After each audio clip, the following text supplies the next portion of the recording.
ముద్దొచ్చినప్పుడే చంకెక్కాలి అన్నటువంటి సామెత ఉంది. తెలంగాణలో అది కరెక్ట్గా పాటించింది భారతీయ జనతా పార్టీ. అందుకనినే ఒక్క సీటు నుంచి 8 అసెంబ్లీ స్థానాలకి, పార్లమెంటు స్థానాలు ఏకంగా 8 సాధించగలిగింది. అలాగే ఇవాళ డామినేటింగ్ రోల్ అనే కంటే కూడా క్రియాశీల పాత్ర పోషిస్తోంది, డామినేటింగ్ వైపు అడుగులు వేస్తోంది.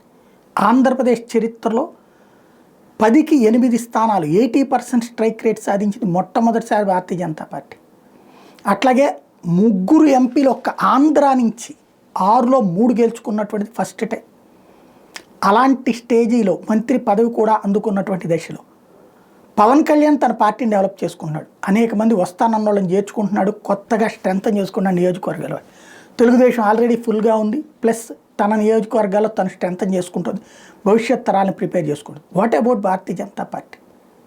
గ్రామీణ ప్రాంత స్థాయి నుంచి పై స్థాయి దాకా ఒక సిస్టమేటిక్ రూట్లోకి వచ్చి ఒక ప్రత్యామ్నాయం ఉంటుందా, తోక పార్టీగానే మిగులుతుందా? ఇదివరకు తెలుగుదేశం, ఇప్పుడు జనసేన తోక పార్టీలుగానే మిగులుతుందా?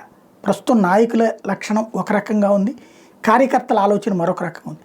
నాయకులు తోకలుగా ఉంటే పదవులు వస్తాయని ఆశపడి ఆ విధంగా వెళ్తుంటే, కార్యకర్తలు స్వయం సమృద్ధి సాధించాలని కోరుకుంటున్నారు. మరి కొత్త అధ్యక్షులు రాబోతున్న వేళ ఆ దిశగా అఫెన్సివ్ రూట్లో వెళ్తుందా, డిఫెన్సివ్ రూట్లోనే ఉంటుందా చూడాలి.